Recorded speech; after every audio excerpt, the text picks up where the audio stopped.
Shalom, Belum. selamat malam,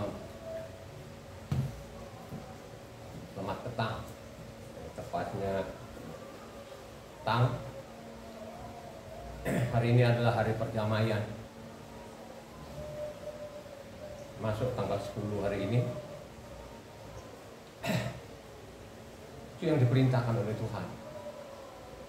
Jadi dalam kitab suci di dalamnya puasa dari jam 9 malam petang ke petang. Itulah perintahnya. Tapi kalau di luar sana ini mulai mau masuki mereka puasa. Jadi besok sore nanti mereka baru namanya mereka perdamaian. Saya tidak tahu dari mana itu mereka dapatkan. Marilah kita buktikan isi kitab sucinya bahwa Tuhan itu memerintahkan kita puasa dari sore kemarin. Jadi awal tanggal 9 itu, karena orang Israel itu kan penanggalan mereka dari petang ke petang, artinya dari 9 sore kemarin. Sekarang ini kan kita sudah masuk tanggal 10. Ini perintah Tuhan, ini adalah hukum-hukum Tuhan. Mari kita membaca kitab suci hari ini terambil dari Imamat 23 ayatnya 27 sampai 32. Silakan dibaca. Akan tetapi pada tanggal 10 bulan yang ke-7 itu ada hari pendamaian. Kamu harus mengadakan pertemuan kudus dan harus merendahkan diri dengan berpuasa dan mempersembahkan korban api-apian kepada Yahweh. Pada hari itu janganlah kamu melakukan sesuatu pekerjaan. Itulah hari pendamaian untuk mengadakan perdamaian bagimu di hadapan Yahweh Tuhanmu. Karena setiap orang yang pada hari itu tidak merendahkan diri dengan berpuasa haruslah dilenyapkan dari antara orang-orang sebangsanya. Setiap orang yang melakukan sesuatu pekerjaan pada hari itu, orang itu akan kubinasakan dari tengah-tengah bangsanya. Janganlah kamu melakukan sesuatu pekerjaan, itulah suatu ketetapan untuk selama-lamanya bagimu turun-temurun di segala tempat kediamanmu. Itu harus menjadi suatu sabat, hari perhentian penuh bagimu, dan kamu harus merendahkan diri dengan berpuasa mulai pada malam tanggal 9 bulan itu dan matahari terbenam. Dari matahari terbenam sampai matahari terbenam kamu harus merayakan sabat. Ya. Ternyata di sana merayakan namanya tanggal 10, tapi puasanya kalian dari tanggal 9, saudara ya. Nah, jadi perintah Tuhan seperti itu. Jadi namanya perayaan itu adalah hukumnya Tuhan, hukum-hukum Tuhan yang harus kita patuhi. Ini sebenarnya kalau kita baca mundur ke belakang, Imamat 16 ya. Ini juga diangkat juga namanya masalah hari perdamaian. Coba baca mundur ke belakang Imamat 16 ayatnya 24 sampai 29 sampai 34. Silakan dibaca. Jadi Imamat sana 16 juga diberitahukan juga hari perdamaian itu. Inilah yang harus menjadi ketetapan untuk selama-lamanya bagi kamu, yakni pada bulan yang ke-7 pada tanggal 10 bulan itu kamu harus merendahkan diri dengan berpuasa, dan janganlah kamu melakukan sesuatu pekerjaan baik orang Israel asli maupun orang asing yang tinggal di tengah-tengahmu. Karena pada hari itu harus diadakan perdamaian bagimu untuk mentahirkan kamu. Kamu akan ditahirkan dari segala dosamu di hadapan Yahweh. Hari itu harus menjadi sabat, hari perhentian penuh bagimu, dan kamu harus merendahkan diri dengan berpuasa. Itulah suatu ketetapan untuk selama-lamanya, dan perdamaian harus diadakan oleh imam yang telah diurapi dan telah ditabiskan untuk memegang jabatan imam, menggantikan ayahnya. Ia harus mengenakan pakaian lenan, yakni pakaian kudus. Ia harus mengadakan perdamaian bagi tempat maha kudus, bagi kemah pertemuan, dan bagi mesbah, juga bagi para imam dan bagi seluruh bangsa itu, yakni jemaah itu. Itulah yang harus menjadi ketetapan untuk selama-lamanya bagimu, supaya sekali setahun diadakan pendamaian bagi orang Israel karena segala dosa mereka, maka akan melakukan seperti yang diperintahkan Yahweh kepada Mose. Coba saudara. Jadi namanya perdamaian ini, hari perdamaian ini saudara, itu kekal adanya. Kalau kita baca hanya di situ Imamat 16, tidak dijelaskan kapan kita puasa. Ya. kapan kita puasa. Baru dijelaskan di situ Imamat 23 tadi ayat berapa nih? Ya. Ayatnya 32 baru dijelaskan di situ puasanya kita dari tanggal 9 malam petang ke petang, saudara. Ini sangat jelas. Tidak bisa dikemana-manain, saudara. Jadi dikasih syarat, saudara. Dikasih syarat itu harus kamu puasa itu dari tanggal 9 malam, ya. Karena tanggal 9 itu terdiri dari satu malam satu hari, ya. Makanya harus kamu puasa itu dari malam, ya, dari petang ke petang. Ini sangat jelas, saudara. Tapi di luar sana beda, saudara. Coba beda loh, saudara. Mereka ambil nanti 10 akhirnya sore nanti besok kira-kira jam 5 atau jam 4 mereka apa? Tadi jam 9 tanggal 9 tadi kira-kira jam 4 mereka mulai berpuasa. Baru besok nanti baru mereka namanya perdamaian. Ya, coba bayangkan aja. Jadi besok itu penghujungnya nanti tanggal 10 ini, besok bukan tanggal 10 lagi tapi tanggal 11. Ini ngawur ini, saudara. Inilah yang dilakukan namanya bangsa Israel itu dari generasi ke generasi, penyimpangan dari penyimpangan, saudara. Ya. Makanya kalau saudara ini tidak baca kitab suci, itu akibatnya begitu, jadinya begitu, kan gitu kan. Makanya perlu sekali kita baca namanya buku petunjuk, saudara. Ya. Perlu sekali ini buku petunjuk ini kita baca supaya tidak salah. Ina ini seorang insinyur loh, saudara. Ina ini seorang insinyur, ya, dia teknik sipil. Ina itu harus tahu baca peta, baca gambar, saudara. Kalau dia tidak tahu nanti baca gambar, wah rusak loh, saudara. Bisa gedung itu bisa rubuh loh, saudara. Apa jembatan atau namanya apa saja nanti akan fatal namanya. Makanya seorang insinyur itu dia harus ada buku petunjuknya, buku panduannya.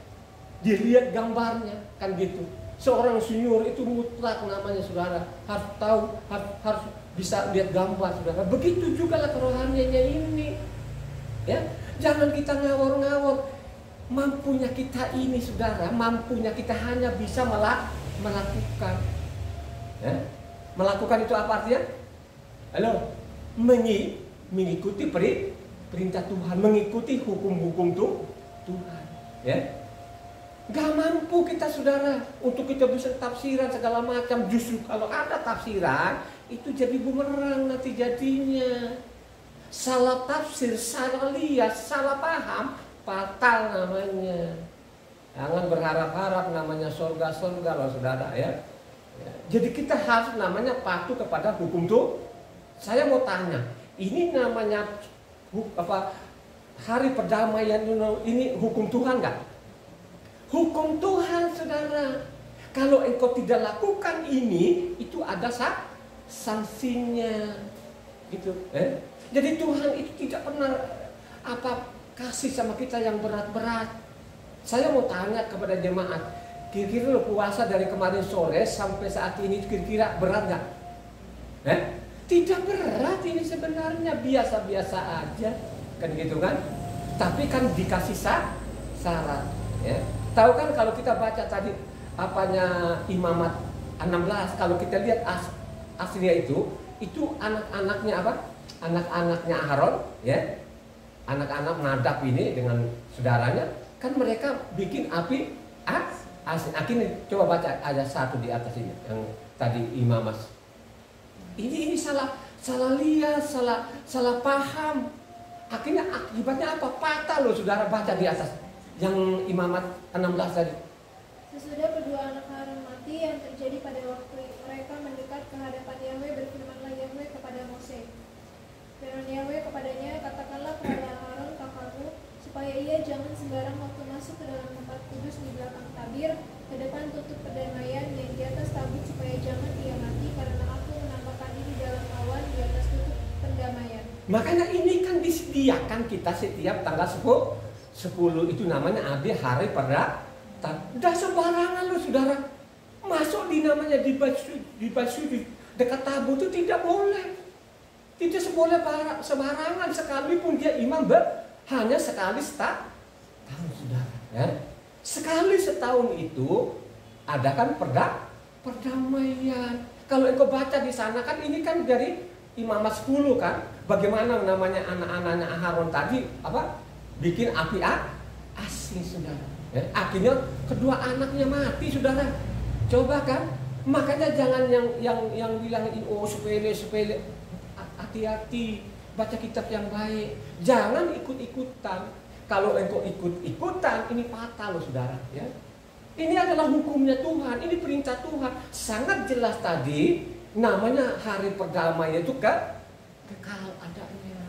Siapapun dia, mau orang Israel, mau orang asing harus namanya puasanya itu dari tanggal 9 petang ke petang. Baru sekarang ini namanya ada hari perdamaian saudara. Hari perdamaian itu teruslah saudara. Makanya setiap 1 tahun itu makanya diadakan perdamaian. Ya. Mungkin kalau ada kesalahan kita selama tahun ini. Nah waktunya sekarang ini kita introspeksi diri. Makanya disuruh namanya puasa saudara. Ini sangat jelas. Ya. Jadi namanya peraturan atau hari-hari ketentuan Tuhan itu adalah hukum-hukum Tuhan. Makanya mengatakan hukum Tuhan itu berlaku kepada orang Israel maupun orang asing. Coba kamu baca Keluaran 12 ayat 49. Coba. Keluaran. Satu hukum saja akan berlaku untuk orang asli dan untuk orang asing yang menetap di tengah-tengah kamu. Itu kan bicara namanya Pesak di sana kan. Ini adalah perayaan satu hukum berlaku kepada orang Israel maupun orang asing saudara. Ya. Ini satu hukum berlaku. Gak boleh berbeda-beda hukum saudara. Ya. Coba sekarang kan ini kan namanya orang Kristen. Apakah mereka lakukan ini? Mereka tidak mau. Ditolaklah namanya hukum Tuhan ini. Apa kalau mau ikut ini yang miliaran orang? Ya. Maupun juga Imamat 24 ayat 22.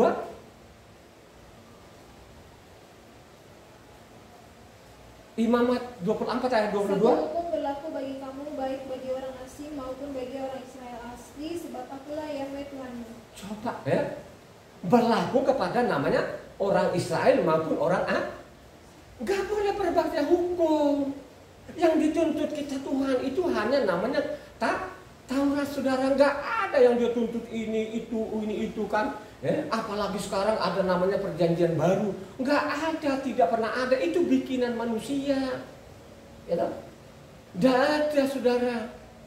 Tuhan itu yang merintahkan supaya dijaga namanya Taurat ini. Kelima kitab ini saudara. Ya, gak berat. Gak berat loh saudara. Ya. Maupun juga kalau kita baca lagi Bilangan 15 ayatnya 15-16. Mengenai jemaah itu, haruslah ada satu ketetapan bagi kamu dan bagi orang asing yang tinggal padamu. Itulah suatu ketetapan untuk selama-lamanya bagi kamu turun-temurun. Kamu dan orang asing haruslah sama di hadapan Yahweh. Satu hukum dan satu peraturan berlaku bagi kamu dan bagi orang asing yang tinggal padamu. Loh, diulang-ulang loh ini saudara. Dia ulang-ulang loh, satu hukum berlaku. Jadi ini hukum-hukum Tuhan tidak kita abaikan. Itu ada sanksinya. Itu dihukum mati loh katanya. Gak main-main loh saudara. Makanya namanya tadi dia bilang kekal. Gak ada di kemudian hari terus menganulir atau lo mau tinggalkan. Nah ya kalau ada yang tinggalkan itu, ya saya tidak tahu lagi suatu saat nanti saudara ada waktunya nanti penghukuman. Pada waktu dia datang kedua kalinya itu bukan seperti dulu lagi. Nah di situ menjadi hakim akan menghukum orang-orang yang mengabaikan hukumnya. Ya. Begitu juga lah terus tadi ayatnya 22-31. Ayat 22-31 tadi Bilangan 15. Ayat 22. Apabila kamu dengan tidak sengaja melalaikan salah satu dari segala perintah ini yang telah difirmankan Yahweh kepada Mose, yakni dari segala yang diperintahkan Yahweh kepadamu dengan perantaraan Mose, mulai dari hari Yahweh memberikan perintah-perintahnya dan seterusnya turun pengetahuan umat ini tidak dengan sengaja, maka haruslah segenap umat mengolah seekor lembu jantan muda sebagai korban bakaran menjadi bau menyenangkan bagi Yahweh, serta dengan korban sajiannya dan korban curahannya sesuai dengan peraturan, juga seekor kambing jantan sebagai korban menghapus dosa. Maka haruslah imam mengadakan pendamaian bagi segenap umat Israel, sehingga mereka beroleh pengampunan, sebab hal itu terjadi tidak dengan sengaja, karena dengan mereka telah membawa persembahan-persembahan mereka sebagai korban api-apian bagi Yahweh, juga korban penghapus dosa mereka di hadapan Yahweh karena hal yang tidak disengaja itu. Coba saudara, coba kalau dengan sengaja ini saudara, ini ada hukumannya. Dikasih tahu tetap ngeyel itu ada hukumannya saudara. Bagi orang-orang sepele, makanya saya mikir juga ini ada orangnya, ini mereka punya otak nggak gitu ya. Coba dia mengatakan itu tanggal 9 malam dan petang ke petang kamu harus puasa gitu. Baru tanggal 10 itu hari perdamaian. Ini orang-orang yang otaknya yang terbalik-balik, yang sudah tumpul otaknya ya. Maksud saya bilang orang-orang dungu ini. Coba kan, coba sekarang mulai puasa baru besok mereka perdamaian saudara. Coba kalau sudah seperti itu ya, Tuhan mengampuni, sudah dikasih tahu berulang-ulang tapi tetap namanya ngeyel saudara. Coba mungkin saja sekarang belum terasa saudara, tapi sebenarnya sekarang sudah berjalan ini hukum ini sebenarnya, bencana demi bencana, malapetaka demi malapetaka, sudah mulai sebenarnya. Tapi mereka seolah-olah itu saja bukan hukuman Tuhan. Itu alam sajalah kan katanya. Inilah orang-orang dungu ini ya, yang tidak pernah mau baca kitab suci. Ya, lebih suka namanya ikut-ikutan itu. Nah kalau kau sudah ikut-ikutan itu nanti fatal jadinya. Coba ya. Coba kalau kau baca lagi 1 Tawarik sana 16 ayatnya 14-17. 1 Tawarik 16 14-17. Ingat kok itu firmannya itu kekal saudara, jangan main-main ya. Coba 1 Tawarik 16 ayatnya 14-17. Dialah Yahweh Tuhan kita, di seluruh bumi berlaku penghukumannya. Ia ingat untuk selama-lamanya akan perjanjiannya, akan firman yang diperintahkannya kepada 1000 angkatan, yang diikatnya dengan Abraham, dan akan sumpahnya kepada Ishak. Diadakannya bagi Yakob menjadi ketetapan bagi Israel, menjadi perjanjian kekal. Ya. Jadi firman itu dia akan ingat sampai selama-lamanya. Firman itu kan kekal, sehingga pada waktu dia datang di bumi ini sebagai anak manusia, makanya dia bilang Taurat itu kan kekal saudara. Aku datang itu bukan meniadakan Taurat. 1 titik 1 yotan, sangat jelas loh saudara. Tapi kalau ada orang ngeyel katanya tadi, kalau kau baca namanya bilangan 15 tadi itu, ya saya tidak tahu lah, nah gitu kan. Ya. Silakan saja dilakukan terus, tapi ada waktunya nanti akan dihukum saudara ya.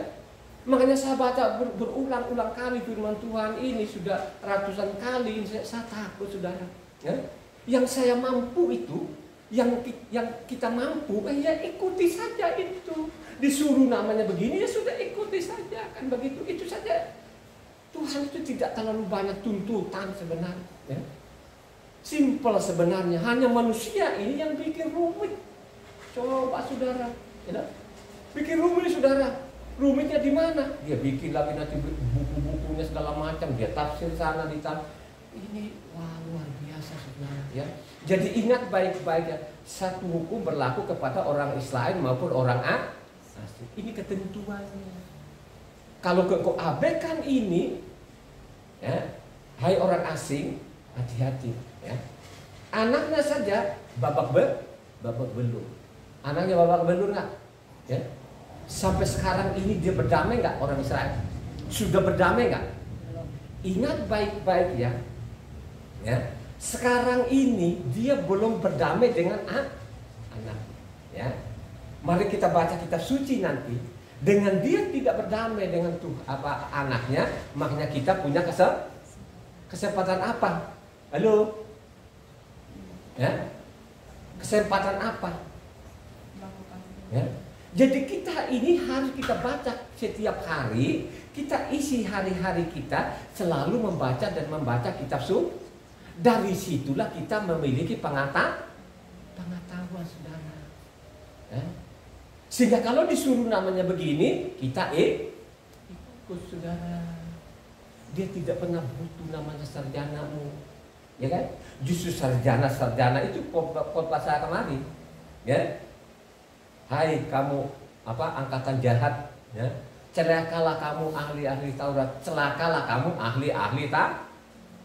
Ingat baik-baik, celakalah kamu, ya. Hai kamu keturunan ular bulu. Lu enak gak kalau ngomongin keturunan bulu balik? Kalau saya tuh masih kata kambing dengan ular beludak, kira-kira kasaran mana? Kira-kira yang masuk di telingamu enakan mana? Kambing atau turunan ular beludak? Keturunan ular beludak loh, saudara. Kalau kambing kan kalau masih ada makan soto kambing, saudara. Ya coba kan, hai kamu keturunan ular beludak.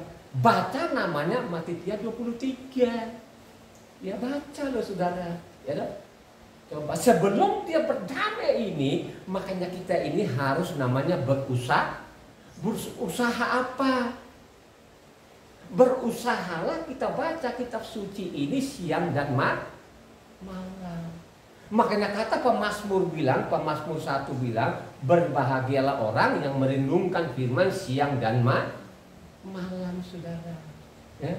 Kalau sampai nanti berdamai dengan dia, tapi lu tetap ngeyel, tidak ada lagi kesempatan, saudara. Ingat baik-baik lo ya, ini jangan main-main lo ini. Ini hari perdamaian ini, jangan bermain-main. Engkau tidak lakukan ini, itu hukumannya, saudara. Akan bertumpuk-tumpuk nanti. Bertumpuk, saudara. Ya. Jangan ikut-ikutan di luar sana. Jangan orang Kristen, wah kita sudah ditebus dari Yesus. Perbuat apa saja, bikin apa saja, bikin ibadah baru, hari raya baru, kan begitu kan? Coba lu mau ikut itu, atau lu mau ikutin yang kita baca hari ini, gitu?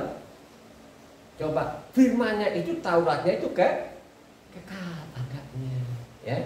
Sebelum dia berdamai, ini kan sudah dinubuatkan, suatu saat nanti dia berdamai. Coba Yeskiel 11.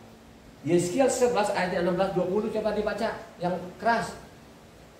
Yeskiel 11 ayat 11-20.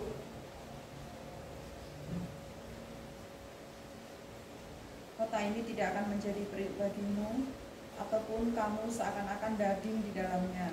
Di tanah Israel aku akan menghukum kamu, dan kamu akan mengetahui bahwa akulah Yahweh, karena kelakuanmu tidak selaras dengan ketetapan-ketetapanku dan peraturan-peraturanku tidak kamu lakukan. Bahkan engkau melakukan peraturan bangsa-bangsa yang di sekitarmu. Maka sekarang aku bernubuat, matilah Pelaka bin Benaya. Lalu aku sujud dan berseru dengan suara nyaring, kataku, aduh Tuhan Yahweh, apakah engkau menghabiskan sisa Israel? Kemudian datanglah firman Yahweh. Coba kalau tadi apa? Lu baca itu apa? Yeskiel 11. Yeskiel 11. Yeskiel 11 ayat 11. Ayat 16. Sudah sampai 20. Salah dengar dulu nih. Yeskiel 11 ayatnya 16 sampai 20. Oleh sebab itu katakanlah, inilah firman Tuhan Yahweh, walaupun aku membawa mereka jauh-jauh di antara bangsa-bangsa dan menyerahkan mereka di negeri-negeri itu, dan aku menjadi tempat kudus yang sedikit artinya bagi mereka di negeri-negeri di mana mereka datang.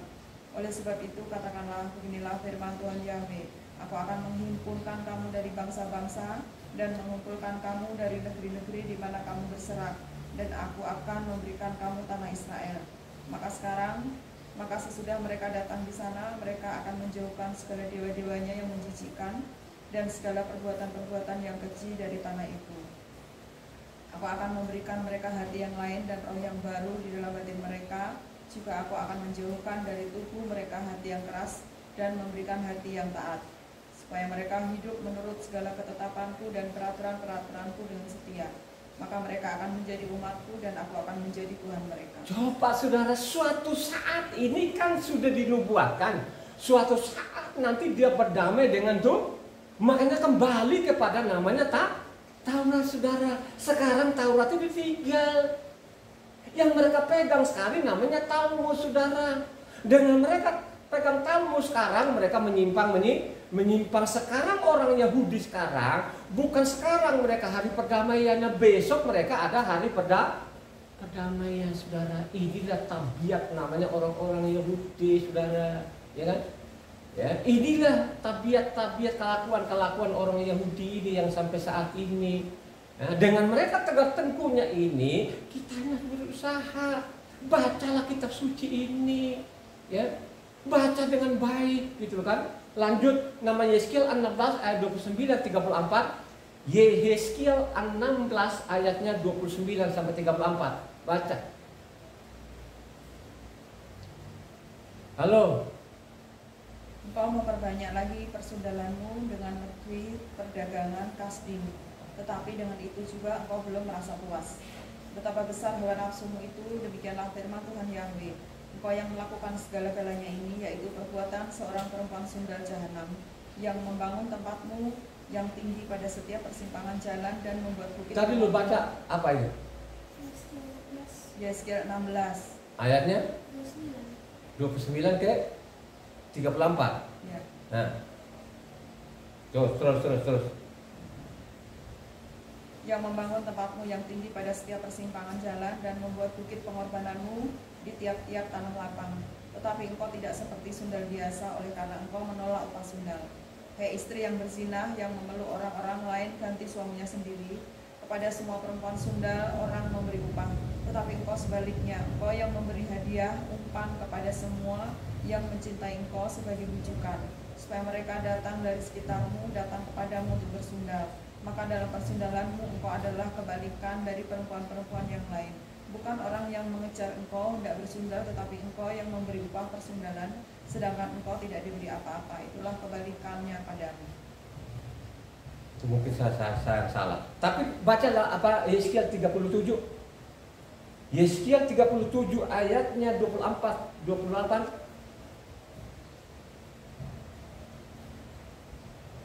Yeskiel 37 ya.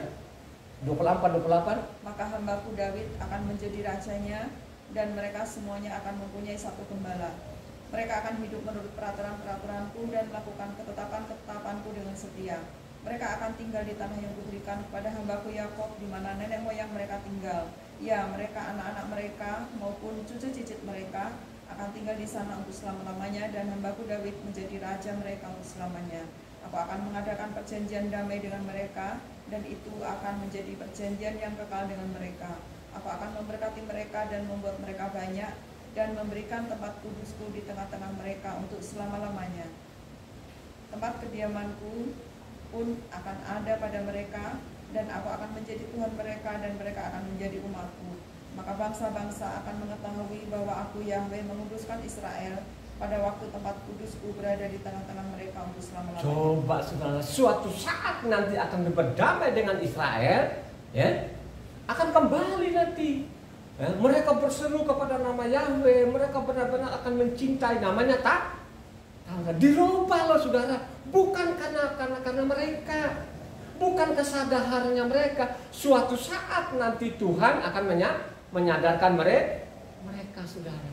Kalau sudah seperti itu, ya, makanya kita orang-orang asing ini saudara berat. Ya, mendingan rendahkan hatimu, ya, bacalah kitab suci tiap hari, sehingga engkau tidak ikut-ikutan yang penyesat-penyesat ini, saudara. Itu coba dikasih tahu di dalamnya gitu loh. Mulai tanggal 9 malam itu, petang ke petang kamu puasa kan gitu. Baru nanti tanggal 10 kita berdamai gitu loh. Sekarang ini ada ajaran, coba ya, tadi baru berapa jam yang lalu baru mereka puasa, baru besok mereka selesai. Ini kan ngawur saudara, ngawur benar ini ya. Jadi memang firman Tuhan ini sudah diperkosa dari generasi ke generasi sampai zaman Yasua saudara ya. Mereka menggagahi ini ya.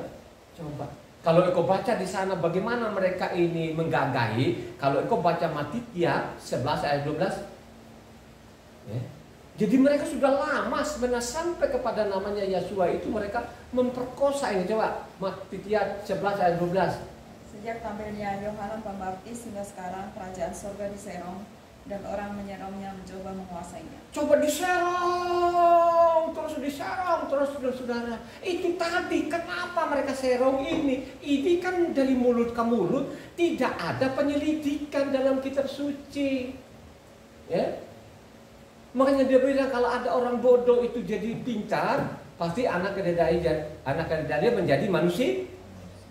Ini kan kebanyakan dungu ini saudara, akhirnya apa?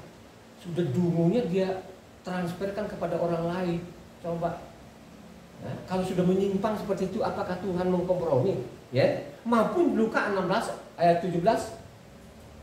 Ya. Coba saudara, diserong ini. Ya. Luka 16 17. Lebih mudah langit dan bumi lenyap daripada satu. Luka 16 dah. Luka 16. Hukum Taurat dan kitab para nabi berlaku sampai kepada zaman Yohanan. Dan sejak waktu itu kerajaan Tuhan diberitakan dan setiap orang menggagahinya berebut memasukinya. Coba kan ini kan ditulis kedua orang ini saudara. Bahwa kejahatan demi kejahatan itu terus berjalan, bukan makin mengecil. Khotbah-khotbah saya yang lalu-lalu itu, kejahatan itu bukan makin mengecil. Kejahatan itu makin membesar dan makin membesar. Makanya diperumpamakan nanti ini zaman ini seperti zaman Noah saudara. Akan terjadi nanti seperti zaman Noah. Karena katanya firman Tuhan sana, karena sempitnya jalan sedikit sekali orang yang masuk saudara. Kenapa seperti itu? Karena orang malas betul-betul baca kitab suci. Sudah dikasih tahu ngeyel betul-betul. Termasuk ini kalau kita baca namanya apa? Imamat 23 di sana itu kan peraturan namanya hari-hari raya saudara. Coba seenaknya mereka ini saudara mengganti jadi Sabat jadi Minggu. Pondok Daun nggak mau jadi Natal. Coba termasuk namanya Pesaknya mereka bilangnya Jumat Agung. Terus Pesaknya nanti hari Minggu. Itu perintahnya siapa? Gitu? Perintahnya siapa? Ya, seperti saya ini kan saya angkat terus menerus seperti itu. Tapi orang tetap saja membabi bu. Kalau sudah seperti itu mau selamat, ya mau selamat itu. Ya, ingat baik-baik loh, satu hukum berlaku orang Israel maupun orang asing saudara. Ya, ingat loh ya. Ya jangan main-main loh. Makanya firman-Nya kalau kita perhatikan seorang pembaca seperti saya ini, kalau kita baca namanya imamat yang Tuhan tuntut sama kita ini, ya tuntut kita ini, ya baca kitab suci apa yang diperintahkan ikuti saja itu Tuhan, itu yang Tuhan mau itu. Dia tidak pernah Tuhan suruh harus sekolah dulu, STH dulu, entah dokter gak ada itu saudara.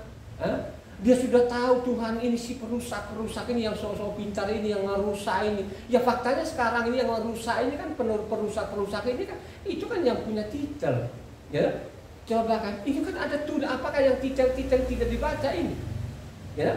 Malah apa yang tidak diperintahkan malah itu yang diajarkan di mana sih? Ini kan konyol sekali nih. Disuruh namanya suruh Sabat dia bilang namanya Minggu. Ada namanya Pondok Daun di dalamnya ini, dia bilang namanya suruh Natal. Ini gimana sih ini? Ya. Coba saudara, ini apalah perintah Tuhan atau perintah manusia? Perintah Tuhan seperti yang kita baca tadi ini. Hari perdamaian itu harus puasa tanggal 9 malam. Petang sangat jelas itu loh. Kalau orang waras itu pasti jelas kok, itu tidak ada yang nggak jelas gitu loh. Ya, coba saudara, ya, mau main-main seperti itu, ya. Imamat 18 ayat 5 katanya apa bunyinya? Imamat 18 ayat 5 apa katanya? Sesungguhnya kamu harus berpegang pada ketetapanku dan peraturanku. Orang yang melakukannya akan hidup karenanya. Orang yang melakukan itu yang hidup. Kalau disuruh namanya apanya perdamaian, puasa tanggal 9 lakukan. akan selamat, saudara. Ya, coba. Makanya Nehemia ini kan saya ambil ujung ke ujungnya lah, ya. Coba Nehemia 9 ayat 29 kan. Coba baca. Ini peraturan kita harus perhatikan. Ini adalah hukumnya Tuhan. Tidak pernah diperintahkan nanti ada perjanjian baru, terus hukum baru, nggak ada, itu omong kosong tuh, penipu-penipu itu. Coba baca Nehemia 9 ayat 29. Engkau memperingatkan mereka dengan maksud membuat mereka berbalik pada hukum-Mu. Tetapi mereka bertindak angkuh. Mereka tidak patuh pada perintah-perintah-Mu dan mereka berdosa terhadap peraturan-peraturan-Mu yang justru memberi hidup kepada orang yang melakukannya. Mereka melintangkan bahu untuk melawan, mereka bersetegang leher dan tidak mau dengar. Coba sekarang mereka melintangkan bahunya, saudara. Mereka tidak mau, dia tidak peduli. Makanya saya sering khotbah saya, kalau engkau baca namanya 1 Samuel 10 ayat 8 sana, bagaimana pesannya namanya Samuel itu, Saul pergi tunggu saya 7 hari, akhirnya apa? Katanya nggak datang-datang, udahlah, gue persembahkan dulu. Akhirnya apa? Fatal kan? Cabut rajanya. Nah, apalagi yang begini-begini, saudara, yang benar-benar ini perdamaian, saudara. Ada hukuman mati loh, saudara, jangan main-main loh ini. Coba, ya. Orang yang melakukan akan hidup. Maupun juga Kisah Para Rasul sana 10 ayat 35. Dengarlah dengan ini kata-kata ini, coba baca. Kisah Para 10 ayat 35, coba. Setiap orang dari bangsa manapun yang takut akan Dia dan yang mengamalkan kebenaran berkenan kepadanya. Setiap orang loh ya. Jadi itu ke pribadi-pribadi. Setiap orang atau dari bangsa manapun itu orang, mungkin dia bukan bangsa Israel, tapi dia ikuti namanya hukumnya Tuhan. Orang itu akan selamat. Amin gak, Jo? Ya. Orang dan si bangsa manapun yang mengamalkan namanya Taurat ini, yang mencintai namanya hukum-hukum Tuhan itu akan selamat, saudara. Dia akan berdamai dengan engkau. Tapi kalau kau tetap ngeyel, ini adalah musuhnya. Coba kan, maka suatu saat nanti akan dihukum. Coba saudara, suatu saat nanti dihukum loh, saudara. Jangan main-main loh, ya. Dari bangsa manapun akan apa? Selamat, saudara. Ya. Jadi rendahkan hatimu, jangan sok tahu. Jangan karena engkau sarjana sekuler, oh saya insinyur, ya. Saya udah bisa semua. Lu jadi insinyur itu kan belajar dari buku-buku sekuler, sehingga kau jadi insinyur, ya. Coba. Begitu juga kerohaniannya ini harus kita baca dan baca itu, ya. Sehingga apa yang diperintahkan di dalamnya kita ikuti. Itu yang Tuhan mau. Makanya peringatan kita terakhir sana, kalau kau baca sana, baca namanya Roma 11 ayatnya 25 sampai 27, kau baca. Sebab saudara-saudara, supaya kamu jangan menganggap dirimu pandai, aku mau agar kamu mengetahui rahasia ini. Sampai di situ.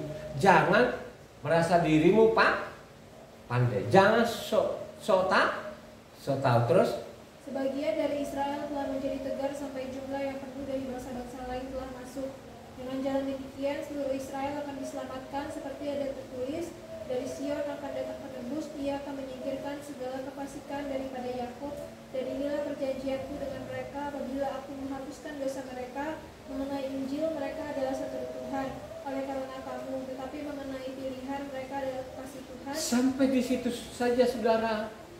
Ayat 27 di sana, ini kan kutipan dari namanya Yeremia 31 ayat 31 sampai ke 34. Baca Yeremia 31 ayat 31 sampai 34. Itu kan kutip dari tadi Roma 11 ayat 27 tadi. Ini kan kutipan dari Yeremia, saudara. Coba Yeremia 31 ayat 31 sampai 34. Sesungguhnya akan datang waktunya, demikianlah firman Yahweh, aku akan mengadakan perjanjian baru dengan kaum Israel dan kaum Yehuda, bukan seperti perjanjian yang telah kuadakan dengan nenek moyang mereka pada waktu aku memegang tangan mereka untuk membawa mereka keluar dari tanah Misraim.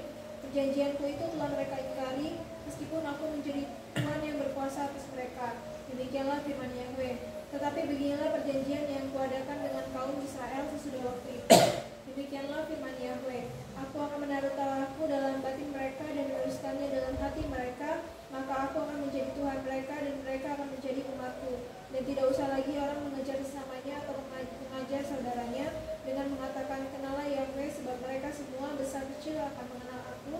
Demikianlah firman Yahweh, sebab aku akan mengampuni kesalahan mereka dan tidak lagi. Coba suatu saat nanti, halo, dia akan berdamai dengan dia. Makanya kalau engkau baca di Ibrahim 8 maupun Ibrahim 10 di sana, ya, itu diangkat nanti akan berdamai dengan Israel. Jadi bukan sekarang perjanjian baru. Perjanjian baru sekarang ini bikinan manusia. Halo. Makanya mereka mengatakan ada namanya perjanjian lama dengan perjanjian baru, saudara. Coba saudara selidiki kitab suci. Kalau engkau selidiki kitab suci, kau baca, maka engkau tolak itu tidak ada. Memang tidak pernah ada yang baru. Itu kan kesaksian namanya nelayan-nelayan. Itu bagaimana namanya Tuhan Yahweh itu menjadi manusia. Dia melakukan yang luar biasa. Itu dicatat. Ya? Tidak pernah ada perintahnya di sana bikin perjanjian baru. Tidak ada. Gitu? Itu bikinan-bikinan manusia. Salah membaca. Penulis-penulis di dalam ini memang kebanyakan bohongnya. Ada yang dia tambahin, ada yang dia kurangin. Ya, saya mencatat ini Injil ini, saudara. Jadi Injil ini tidak murni lagi. Ya, tidak murni. Kenapa saya bilang tidak murni? Karena saya selidiki, saya teliti. Ya, kalau di luar sana boro-boro tuh, jangan mau teliti, mau baca saja pun susah. Ya, dia baca namanya Matitya ini, yang hanya 28 pasal dari lahirnya sampai matinya juga nggak pernah tuh dia tuntasin habis. Yakin tuh banyak orang yang begitu. Nggak ada itu. Ya, pernah gimana? Matitya itu baca sekali baca itu selesai. Belum pernah kan gua ngaku, ya kan? Apalagi ini orang-orang pembaca loh, sebenarnya orang-orang pintar ini, ya. Tapi mereka mengaku. Apalagi yang di luar sana. Coba kan, bagaimana lu memiliki pengetahuan itu, ya? Bagaimana lu mau peroleh keselamatan? Coba kan dalam dari Yesus kita sudah selamat. Itu omong kosong. Kau selamat tapi kau langgar perintahnya. Disuruh begini lu nggak mau, suruh begini nggak mau, terus lu bilang selamat. Coba kan, ya? Makanya dia bilang kemerdekaan itu jangan salah gunakan. Coba, justru kemerdekaan itu kamu harus namanya mengasihi sama manusia, makin tunduk patuh kepada Tuhan. Patuh kepada namanya hukum-hukum Tuhan kan begitu. Ya, coba baca Galatia 5 ayat 13-14 yang keras. Galatia 5 ayatnya 13-18. 13-14. Saudara-saudara, memang kamu telah dipanggil untuk merdeka, tapi janganlah kamu mempergunakan kemerdekaan itu sebagai kesempatan untuk kehidupan dalam dosa, melainkan layanilah seorang akan yang lain oleh kasih.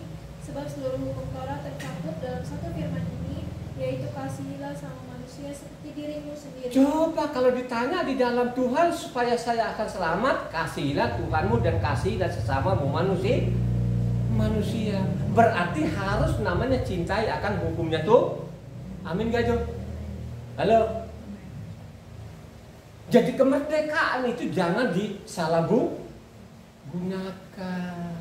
Kalau sekarang tidak seperti itu, saudara. Dalam nama Yesus, coba saudara, dosa tetap berjalan. Apakah dia berdamai itu? Yang dia berdamai itu kalau engkau taati akan hukum-hukumnya tuh Tuhan, pasti dia akan berdamai dengan engkau. Ya, dia akan mengampuni dosa. Tapi kalau tetap kau ngeyel, kau kepala batu, maka nanti ada waktunya akan dia bawa ke pengadilan. Baca anunya Pengkhotbah terakhir sana 12 yang terakhir juga ayatnya. Coba Pengkhotbah. Coba. Akhir kata dari segala yang didengar ialah takutlah akan Tuhan dan berpeganglah pada perintah-perintahnya, karena ini adalah kewajiban setiap orang. Karena Tuhan akan membawa setiap perbuatan ke pengadilan yang berlaku atas segala sesuatu yang tersembunyi, entah itu baik, entah itu jahat. Coba, suatu saat nanti akan dibawa lo pengadilan. Halo? Suatu saat nanti akan dia bawa ke pengadilan. Sekarang bukan belum diadili. Pada waktu dia datang nanti akan jadi hakim. Dia akan dari raja dan dia akan jadi hakim, akan menghukum orang-orang ini yang mengabaikan namanya hukumnya tuh Tuhan. Amin gak tuh? Ya, mari kita. Haleluya.